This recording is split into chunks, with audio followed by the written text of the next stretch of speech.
Hey, Bill, welcome to the podcast. Do you mind introducing yourself? Great, Grant. Happy to be here, Brian. I am Bill Balderaz. I am the founder and CEO of actually two ventures right now. One is called Futurety, one is called Huckle. Thanks for having me on. So, can you tell me about your background that kind of led you to both of those ventures? Sure, absolutely. Born and raised in Ohio, came to Columbus in the first dot-com boom of the mid to late 90s, when we really had software and tech and investment dollars starting to flow more into the Midwest here. I worked for four venture-backed startups. I learned a lot, knew that that's where I was supposed to be. And all four of those had some kind of equity event, some better than others. But by the time I was on the fourth company, I went to my CEO and said, I love what I'm doing for you, but I want to do it for even more companies. And she said, Great, I'll be your first client. So she was super supportive. That was back in 2006. And this was a digital marketing agency, which today I joke that if you go to any coffee shop in America and ask who's a social media consultant, everybody would raise their hand.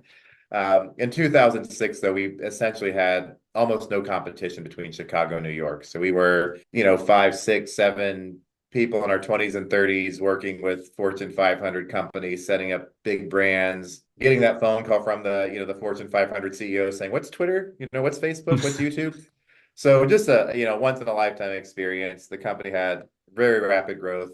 Sold that company after about 5 years. Went on to another venture that was in the healthcare space, healthcare consulting. And this was the early days for any of your listeners who know healthcare, things like readmissions penalties, patient satisfaction surveys. Essentially, the way hospitals got paid changed from being like the way your utility gets paid. You just pay them whatever they say to pay them, to value-based, care-based. The whole landscape changed pretty drastically. So we had 20 healthcare systems as clients, the biggest invest in the country, coast to coast. I was living out of an airplane, visiting those organizations, but same thing, really rapid growth, really great timing. Sold my equity in that company. And then I started Futurity, which turned 10 years old last week, celebrating 10 years. And then we can get to it here soon. But out of the work of Futurity, spun up Huckle, which is the software platform, and recently launched that as its own company as well. So, how has your background and experiences through these venture-backed organizations influenced what you're doing currently with your Futurity? I was so blessed. I had in that background, I had great CEOs. I had CEOs that brought me to tables I had no business being at. As a 20-some-year-old kid with a journalism degree, and they were bringing me into the conversations to talk to the VCs, to do strategic planning, to talk about mergers and acquisitions. So they brought me to the table. I think what I would advise anyone, no matter what stage in your career is find a mentor and just really be quiet and listen. You kind of, I think you come out of school, you're early in your career, and you want to kind of be that force. I found by being the guy that does this and listens to really smart people, your career will advance much further. So find a good mentor, find someone that's going to bring you to the table, and then shut up and listen. Be quiet, listen, soak all that great information in. It's funny because I met with a founder yesterday, or he's a co-founder of an organization, and he's been at it for like 5 years now, and he's only 26. And Wow. it was one of the most engaging conversations that I've ever had through kind of this process. And to know that he was so young and has to overcome that hurdle on a daily basis, he was just so on top of it. I think he was more so because he is younger and has to overcome that bias that he has. Yeah, that's great. That's great to hear. I'm sure he's got good people in his life, supporting him, and that's the fastest way. A problem you face as a founder, you're sure it's insurmountable. You're sure no one's ever faced it. You stay up all night, you put it on a whiteboard, and then you go to a mentor who has seen that problem 10 times, and maybe nine times she made the wrong decision, but the 10th time she made the right. It saves you years. It can save you millions of dollars. Say, nope, you're having all these things. The answer is this. And you're like, huh, the answer is that. So it's the reinventing the wheel. It's a cliche, so I try to avoid terms like that. But essentially, I don't believe there's a single listener that is facing a problem another entrepreneur hasn't successfully solved. So go find that person that's already solved the problem, ask them for the cheat code, and you're going to save yourself a lot of heartache. One of the other things that I've noticed, right, with talking through with other founders is that problem, as you scale upwards, that problem that you were having like a year ago is such a small thing in Oh yeah, comparison to where you are now as you've yeah, scaled up. So like finding someone who's been through those steps previously to who has gone through those issues as a mentor is, I think, key. And once you've gotten past where they've been successful, it may not be time to lean on that mentor as much because now you're playing in a different ballgame. sure. Yeah, and I think then you look for the next mentor up, and then you turn around, you help the person next in line behind you. You know, you find that person 100%. and say, "All right, come up here." So I think that's the way. Columbus is blessed. I think probably a lot of cities with this. We have a really healthy entrepreneur founder ecosystem where there's a line, and like once you're here, your job is to help this person, and then your job is to get help from that person. Yeah, I would say that that's also the case here in Denver. It's becoming very quickly another tech hub that we're seeing Yes, quite a bit of VC money that's coming in to support new ventures. So that's I've wonderful. I've met with a lot of really cool founders here locally. Actually, part of my MBA, one of the courses essentially was just a TED Talk. A professor teamed with a local business owner who had done a massive exit, and he kind of went through his Rolodex and bringing in other founders who were in that like 10 to 100 million ARR realm to just come in and talk to us because we were all there getting our MBA. So it's really cool, like listening to their stories. And that's kind of the reason that I got into this because I thought that that was such a valuable part of my MBA that I got more from that class than I feel like I got from a lot of the other things that I was doing in the program. And just having those conversations, engaging with other business owners in my mind was just something that you couldn't really pay for. No, that's absolutely. I also have my MBA, and it's a great investment. But I think I've learned much more from spending time with my mentors than that I needed that knowledge I gained in the MBA. I needed to know how to read a balance sheet and how to Mhm. write a statement of cash flows like that. Those tactical skills are super important. The greatest learning I've ever had has been from I've got about three mentors I lean on for everything. But getting out there and doing something also is super important. Yeah, absolutely.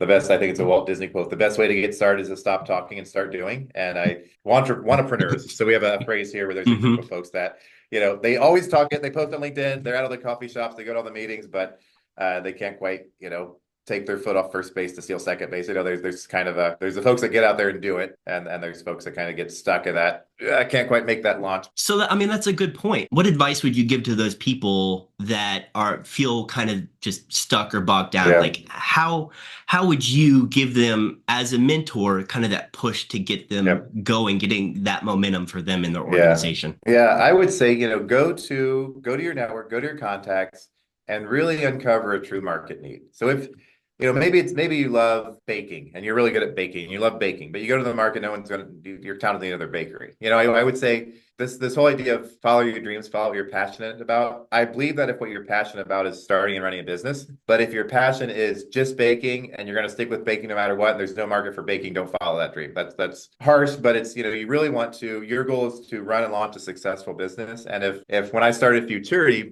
my contact said we need help with someone that can engineer and visualize our data. And I took statistics pass fail in college. I know nothing about that, but I could put together a team that could do the work. But if my contact said we need a better supplier for office chairs, I'd say we're going to start an office chair company. What I love is starting and building businesses. The things of building culture and figuring out the finances and figure the marketing, that's what brings me joy. If the end product is data analytics or the chair you're sitting in, that's not as important to me. As long as there's a great team and a great model and I'm getting to do the stuff I love. And so I would say talk to your market, talk to decision makers, ask the question, what is the problem you're trying to solve today? And then go figure out how you can solve that problem. If you're dead set on, I'm going to build the Uber of tool rental, or I'm going to build, a unified patient health system, then make sure the market wants that. Don't do it just because you think it's a great idea. Go out there and make sure someone's going to write you a check. Yeah, there was a good book that I read, or, well, in all honesty, I listened to it. It's called The Mom Test. And basically, it's saying that, right? You need to get feedback before you really start investing in building something. So make sure that you're getting that feedback on, is it really a problem that's worth solving? And, Yes. are there a group of people out there who's willing to pay for it? And then kind of gauge what they're willing to pay to make sure Yeah. that you're not just burning capital to burn Yep. capital to build this thing that you thought was going to be super useful. I love them. I wrote that down, mom test. I'm not familiar, but yeah.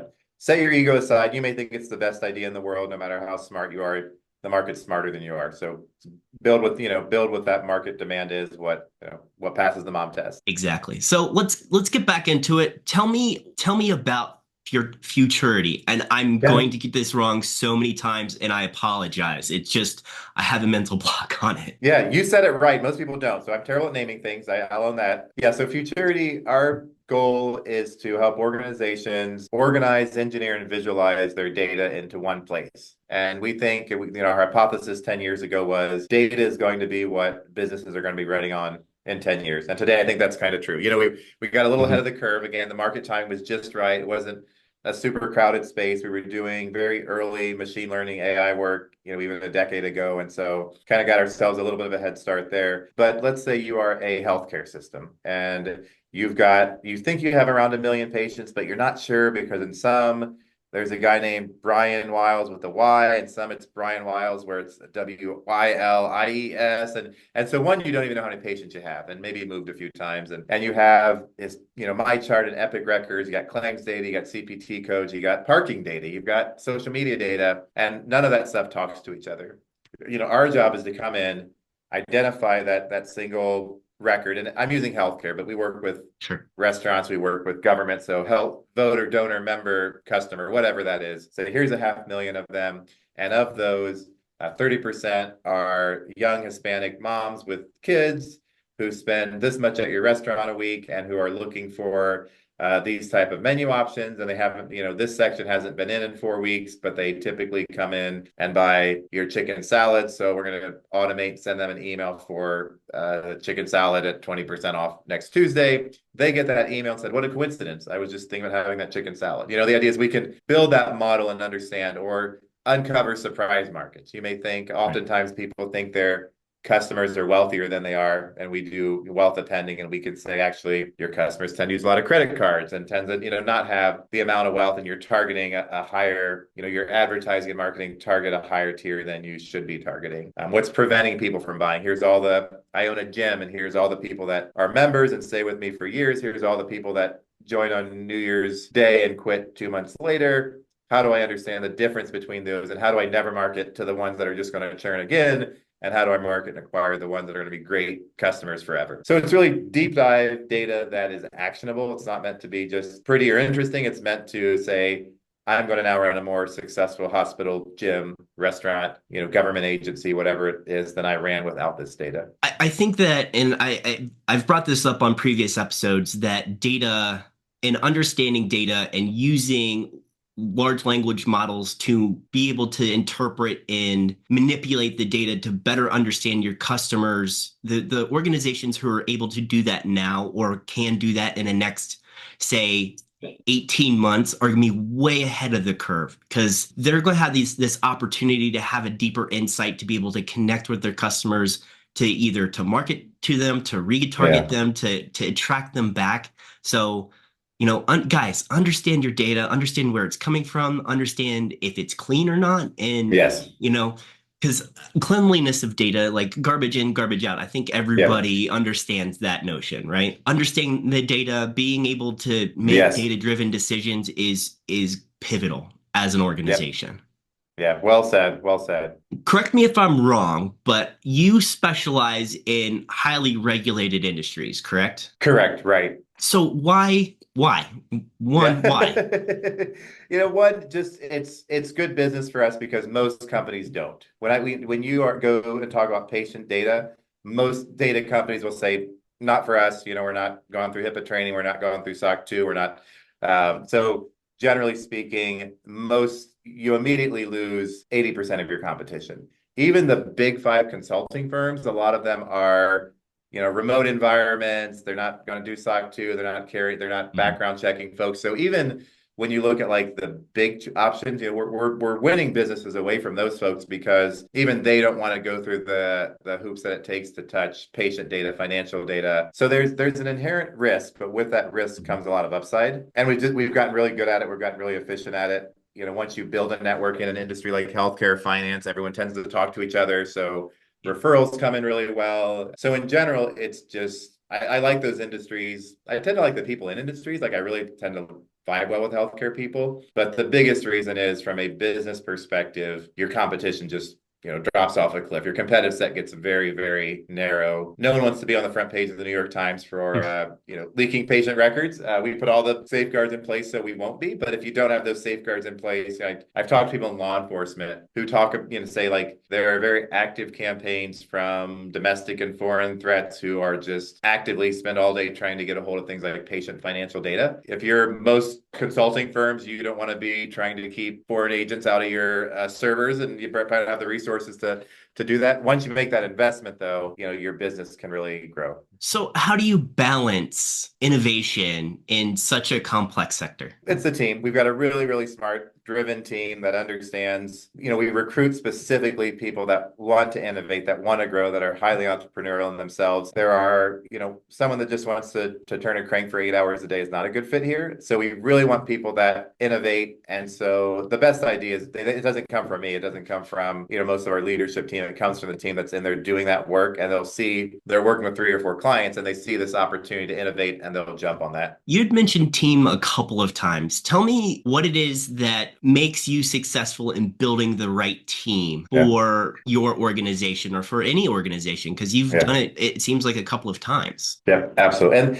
in the services-based world, that's your differentiator. Whether you're an accounting firm, a law firm, a consulting firm, you're essentially offering similar services to everyone else. Maybe you're innovating, maybe you're faster, but all that is driven by having the right team in place. So I'm a big proponent of team.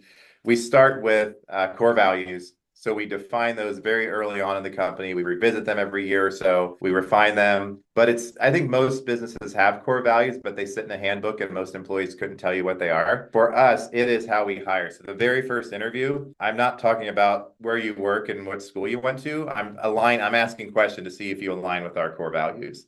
And so I'm looking for storytelling around that. The people that come in then, promotions, raises, firing, and terminations are all really centered around core values. So if a sales rep misses quota, that's not enough to get a warning, but a core value violation is. And that sounds kind of backwards, and a lot of people scratch their head, but I can tell you it works. We recruiters call our team all day. They get hit up nonstop. They're high demand employees in the fastest growing city in America, and we have had 100% retention for probably 8 months, 12 months. Like we report on this every company meeting, and it's because hire well, promote well. When someone's not a fit, address it immediately. But if you stick to those core values, the skill set, the experience, everything else stays the same. And what makes us a human being, there are probably 10,000 quirks and individual things in each of our identities. And we're saying we want diversity. We want a lot of different types of thinking, but we have to agree on 4 things. So the other 9,996 we can disagree on. We can think differently. We can complement each other's skill sets on.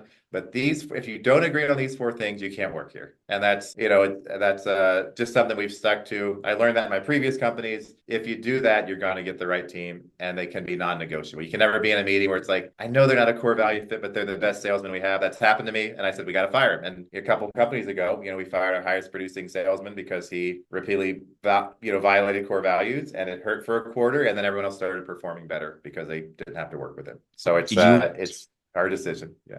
Did you want to shout out what those core values are, or do you want to just kind of move on? Yeah, I can talk to some of them. So Sure, the let's first one go. is relentless forward momentum is the first one. So that means we're always looking forward.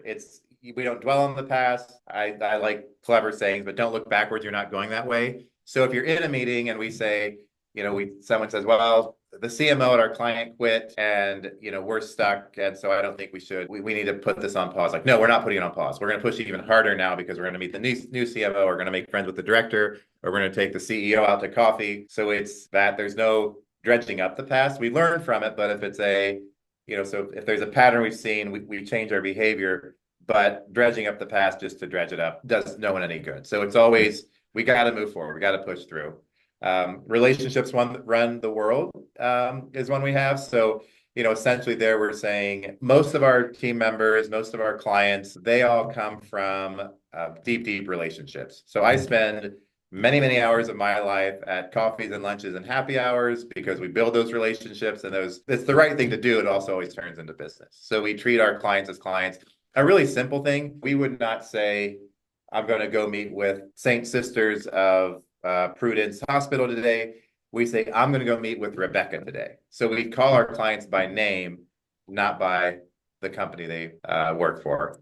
Challenge yourself and others is another one. So there, we say the whole good enough's not good enough. Like we've got to push ourselves to grow, especially in our industry. For the first 8 years of our existence, we'd go into a pitch and no one could do the level of data engineering we were doing. No one even understood what machine learning and AI were, but we still kept pushing to get better and better. Now everyone's an AI or machine learning person. So now Mm-hmm. that idea of being, well, I'm glad we never got complacent because now that culture of just always challenging and pushing is going to keep driving what we do. And then we basically it's an ego check. There's the fourth one is we've really got to keep in line like it's a we don't say me or I. This is about a team environment. This is about celebrating each other's wins. It's about winning and losing together. And so if you identify that person that is the hero complex, again, that top performing salesman or that rock star developer, that is the one that has to be the hero or the martyr. I bet everyone on your podcast has worked with that person. Yep. You got to get it out of the system. It's painful. Yeah, your next sprint release is not going to be as good. Yeah, your next quarter is not going to show that revenue that person brought in, but in 6 months and 9 months and a year, you'll be thanking yourself. So there's two things that from what you were saying that I really picked up on, the relationships being a key factor, right? When you're building rapport with clients and just having a one-on-one relationship, if you're coming into trouble on a project, they're going to be more lenient with you because you have a relationship. And it's going to be easier for you to address because it doesn't seem like you're overcoming such a big obstacle if you're taking time to really build rapport with people. So like I've run into that a couple of times in my personal career where it's like, we're totally going to miss this dev release and we're going to Yeah. be a month or two late on delivery, but like having the rapport and just being like, look, I just want to be straight up with you. This is what's going on. And as soon as you realize it, just letting them know, like that kind of, yeah, they're going to be upset, but they're not going to be like, yeah, no, you're fired type of Yes, thing. exactly. Right. And we could just like hiring, you got to get smart at same thing with clients. And when you're in a growth industry, it's a luxury that you have, but you can be more selective on clients. And if in those first two meetings, I look across the table and think, we're never going to have a relationship with this guy. We are a vendor. His goal is to beat us up through the procurement process. His goal is going to beat us up during the project process. And it's a future ex client. So we will, I would say 1 in 5 opportunities we walk away from because I just get the Wow. sense this is never going to be a relationship. And Mhm. to me, life's too short to spend 8 hours of my day working with a client that just wants to beat us up. So again, we don't have, on the Futurety side, there are no outside investors. There's no PE firms breathing down our necks. So we don't have to do those deals. And Sure. there are companies that just have to do that. You have to take it because you got to hit the number. In our case, we've got the luxury of saying, yeah, this person is never going to be someone we want to work with, and we're just going to walk. The other thing was the team concept that you continue to talk about, right? I know that I've been in positions where I have been reprimanded about not necessarily taking enough personal credit for my deliverables in something or on a project. And it's like, look, I didn't do this by myself. I can't do this by myself. I Right. am not going to sit here and take credit. I just made sure that the rest of the team was delivering on time. Like that was my role. I brought them to the table, cleared out Yeah. all of their other obstacles to make sure that we got there on time. I didn't do anything other than that. The hard work was all they're doing. So Right. yeah, I've gotten in trouble Yeah. for quite a few times for that. And I think it's Yeah. ridiculous. Yeah, no one would ever get reprimanded. And for me, it's sometimes it will slip. Someone will say like, "Oh, the client loves me," and everyone else like twitches just because we're so used to saying like the client loves us. And so when that happens, there is like a noticeable like change in temperature in the room. So yeah, it just fundamentally changes the way you think when you think of yourself as the individual savior, the person that it's based on versus you're part of something bigger than yourself. it just changes everything you do. 100%. So I'm going to change topics a little bit. Let's talk about some of the trends. You had mentioned that you guys have been working in AI and data-driven modeling for quite a while. What do you think the next step is? Yeah, everything is just getting so much faster and cheaper. So I started my career, my first job, we didn't have the internet in the office. So I've started my career like, the rise of the internet, the rise of mobile, now the rise of AI. I think it's moving faster than either of those have, or maybe I'm just older and so it feels that way. But I see like the very, very rapid adoption of that. I see for the first time in my career, working 25 years, I've never seen unemployed developers. If you could write a line of code, you had your choice of jobs. In the last 6 months, I see really good developers who aren't finding jobs. I never thought I'd see that day. So I think you're seeing what one human can produce is magnified so much. I think we're also going to see though, it's just like, I use the example that QuickBooks didn't put any accountants out of business. It just got them doing the stuff. They were no longer hand typing in, receipts from a shoebox into a spreadsheet. It just let them focus on the high value stuff. I think what we're going to see with the future of data is fewer people doing the stuff that can be automated and replaced, and people doing more higher value stuff. So I think we're going to see, and everybody's talking about the rise of prompt engineers and that being a new job, but I think there's a lot of stuff beyond that. I'd say there's like an automation sandwich where you need the human being to have the idea, figure out ways to solve it, create that. That's the first bun in the sandwich. The AI sits in the middle. That might accelerate it. The cost of data, 2 years ago, for me to know everything about you, from what you watched on Netflix to what podcasts you listened to census public record. A few years ago, that might have been $7 or $8. You would have been very insulted. Today, the raw cost of that is probably about $1 or less. And that's, there's almost nothing I couldn't know about you for that amount. So that the cost of data has dropped by 2/3. The speed has increased by 100 times. And then the other side of that sandwich, then the other bun, the other human side is what do you do with the data? So what's, the what, so what, now what? That's the human saying, now here's what we do with that. Here's how we, implement that. And again, AI can make suggestions, but you really need a human to sit in the middle. So what I see is the job titles you see in the workplace today and a year ago and 2 years ago will be different than the job titles we see in 3 or 4 years. And those titles will reflect what someone does on a day-to-day basis. With humans writing lots of line of code or pouring through, CSV files to look for patterns and stuff is probably going to be replaced, but the new jobs will be created on the what happens before that and what happens after that. You're seeing you think we'll see kind of a waning of like the analyst role and more focused on something else because the actual analysis can be done through machine learning. Yeah, a waning or a shifting. I think there'll still be value, but now the work that would have taken, there's work that we would have had entry-level analysts or even interns do that would have taken weeks, now takes minutes, Sure. with Chat GPT and Gemini and those types of models.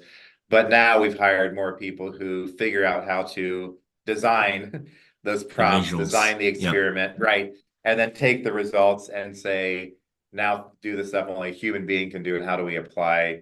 We've identified this trend within a hospital system, but what do we do with that? Yeah, it's interesting to think about just the number of organizations right now who you didn't think would do layoffs who are, and then not necessarily blaming it on AI, but I think that there's probably a large component of that can be and will be in the future blamed on being able to automate a lot of those roles or a lot of those Right. tasks. There's so many new products and tools coming out on a regular basis. You had mentioned good developers who are now out of work. Like I was on a forum yesterday and it was like, what good tools are out there that are like no code or AI driven to be able to write an app? I have a client who needs an app. I'm like, well, Okay. you can do that through Claude, you can do that through ChatGPT, Canvas, you can do that through Cursor. Like there's a ton of tools out there right now that like you can just be like, I need this. And as long as you know how to create the prompts, you can get the output to be able to put into a compiler and then start going back and forth with AI to be able to debug it so it will actually run. Exactly. That's the Crazy. perfect example. But the sandwich of what's the app I want to build?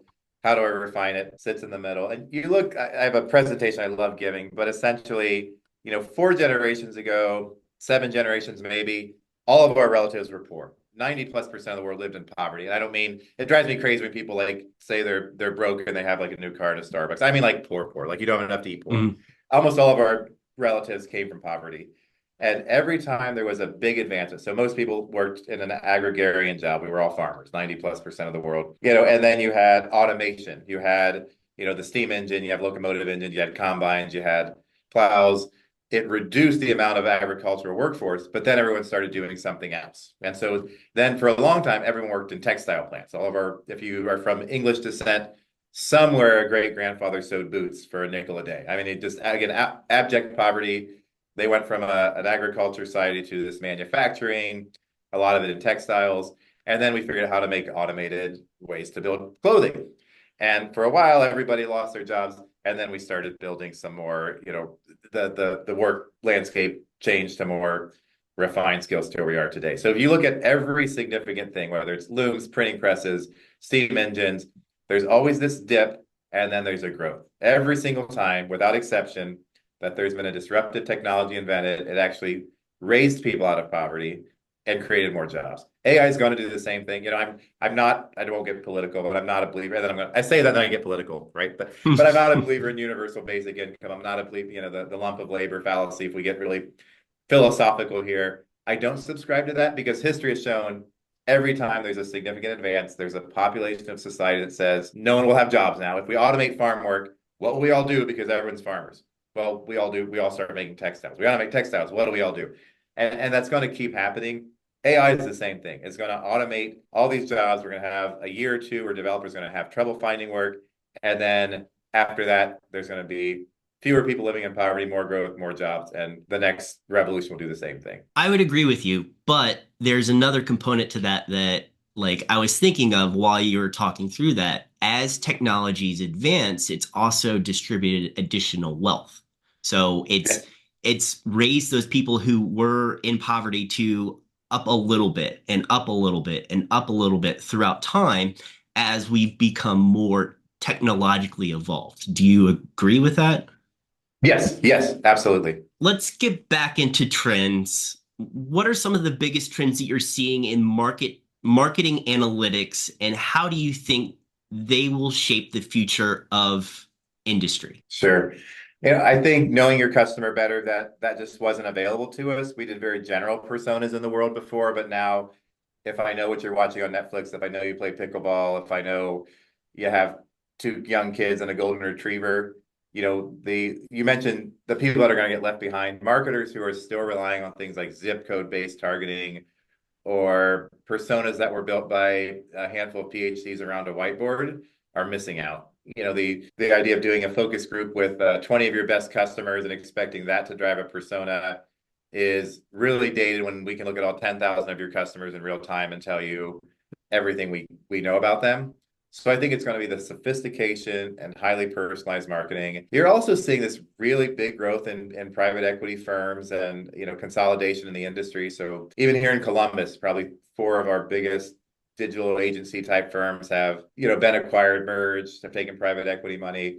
So you're seeing this consolidation and a little bit of loss of your boutique specialized firms and consolidation in those sectors as well. So yeah, I think there's a technology shift of knowing customers. There's more of the cultural financial shift of, I think we're going to start losing some of our mid-market and even large market independent marketing agencies. Do you think that the consolidation is happening because of the data that they own or the way that they're able to process the data? I think so. I think private equity people are smart. That's how they become billionaires, right? So they look for these early stage companies that are doing something really creative and have a head start and they jump in there. So I think that's a big part of it. I also just think you look at other industries from car repair to apartments, private equity has moved into those and marketing is probably the next logical step. So yeah, I think there's two sides. There's the technology is interesting. It's early stage. You can buy a 10 or 20 person agency at a bargain and bet on them knowing they're probably going to do something really great. There's also the trend of there's still some cash and capital in the economy and there's not a lot of other stuff left to buy. So I think marketing is kind of the next frontier. Very interesting perspective. I've asked you a ton of questions. We've come to the end of the podcast. This is where I give you 90 seconds to plug anything that you're passionate about. It could be, finding a mentor, it could be a charity, it could be either one of your businesses. So, Bill, without further ado, the floor is yours. All right. Thank you. I wasn't prepared for that one. So I guess I should have read my notes better. But one thing I would say, I think a lot of people listening are probably aspiring entrepreneurs or founders themselves. So I would say that, like, stick, some of the things we talked about, find a good mentor, find people that can shortcut your road to success, surround yourself with great people, hold those standards, hold that accountability high. It's hard sometimes. It's hard to stick to those standards and to hold other people to them, but you'll be grateful if you do. And for anything else, I'd say reach out to me on LinkedIn. I'm easy to find. I think I'm the only Bill Balderaz, and probably one of the only Balderazes out there. So you can find me pretty easily. I'd love to connect with your listeners. Bill, I really appreciate your time this morning. Great conversation. Yeah, thank you, Brian. I'm glad you had me on.